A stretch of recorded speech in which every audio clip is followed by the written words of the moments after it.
안녕하세요. 법도TV 엄정숙 부동산 전문 변호사입니다. 오늘은 임차권 등기 전 필수 조건에 관한 내용입니다. 임차권 등기 신청 조건을 제대로 파악하지 못해 낭패를 보는 세입자들이 적지 않습니다. 주택임대차에서 전세금을 제때 돌려받지 못한 세입자가 이사하려고 할 때 임차권 등기는 필수적인 절차인데요.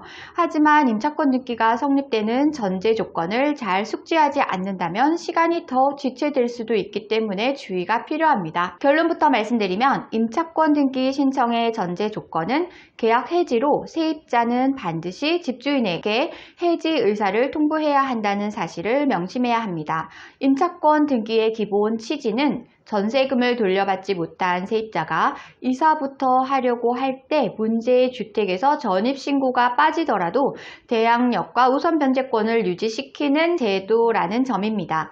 즉 다른 곳에 이사하더라도 이전 주택의 세입자로서 권리가 유지된다는 의미입니다. 다만 세입자는 전세금을 돌려받지 못했다라는 점을 신중히 생각해야 합니다.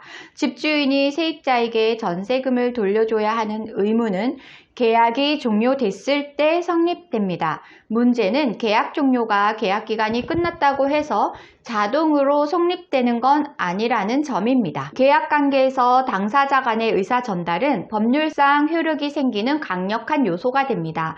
주택임대차 관계에서도 마찬가지로 의사를 제대로 전달해야만 비로소 해지 효력이 발생하기 때문에 만약 해지 통보가 제대로 이루어지지 않았다면 법률상 임대차 관계가 유지되는 것으로 판단이 돼서 임차권 등기 신청조차 할 수 없게 됩니다.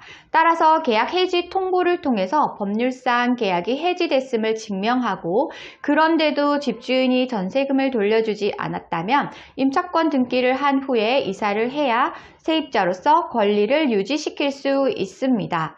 반면 세입자가 해지 통보의 중요성을 알고는 있었지만 집주인이 사망해서 통보 자체가 어려운 상황이 생긴다면 어떻게 대처해야 할까요? 민법에는 피상속인, 즉 집주인이 사망한다면 그의 상속인에게 재산에 관한 권리와 의무가 승계된다라고 규정하고 있습니다. 다시 말해 집주인 사망 시에 그의 상속인이 집주인의 역할을 승계한다는 의미입니다.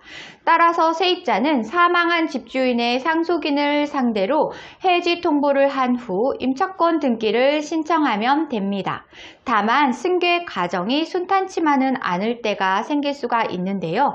가령 사망한 집주인의 상속인이 여러 명이거나 집주인의 채무에 문제가 생겨서 상속인이 상속을 포기하는 상황을 말합니다. 만약 상속인이 여럿이라 상속 절차에 시간이 걸린다면 절차가 마무리될 때까지 가족 구성원 중에 일부를 남겨서 대항력을 유지하면 됩니다. 상속인이 상속을 포기하는 경우에는 가정법원에 상속재산 관리인을 선임해서 계약 해지 절차를 진행하는 방법도 있습니다. 한편 집주인이 고의로 세입자의 임차권 등기 성립을 방해하려고 시간을 끄는 일도 적지가 않은데요. 임차권 등기는 성립 과정에서 결정문이 집주인에게 도달해야만 절차가 마무리됩니다. 하지만 집주인이 이를 악용해서 고의로 결정문을 받지 않는 사례가 종종 있는데요. 특히나 이사 일정이 빡빡한 세입자에게는 집주인의 시간 끌기에 마음고생이 클 수밖에 없습니다. 하지만 지난해 7월 개정된 법률에 따라서 이제는 임차권 등기 결정문이 집주인에게 송달되지 않아도 임차권 등기가 성립되는 데는 문제가 없습니다. 민사집행법 제292조 사망, 가압류에 대한 집행은 채무자에게 재판을 송달하기 전에도 할 수 있다라는 조항입니다. 즉 해당 규정에서 말하는 가압류란 임차권 등기를 말하며 임대차 관계에서 채무자는 집주인을 의미하기 때문에 집주인에게 결정문이 송달되기 전에도 할 수가 있다는 의미입니다. 오늘은 임차권 등기 전 필수 조건에 관한 내용을 설명드렸습니다. 정리하자면 임차권 등기 신청의 전제 조건은 계약 해지가 필수라는 것이고요. 집주인의 사망으로 해지 통보가 힘들 때는 상속인에게 해지 통보를 해야 한다는 것입니다.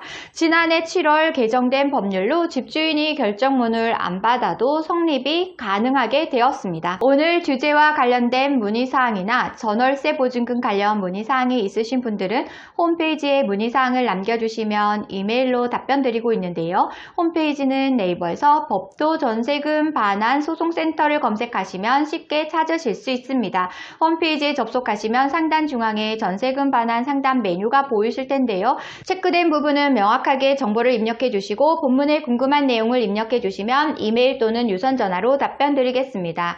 오늘은 여기까지 설명해 드렸고요. 다음에 더 좋은 부동산 법률 정보로 찾아뵙겠습니다. 저는 엄정숙 부동산 전문 변호사였습니다.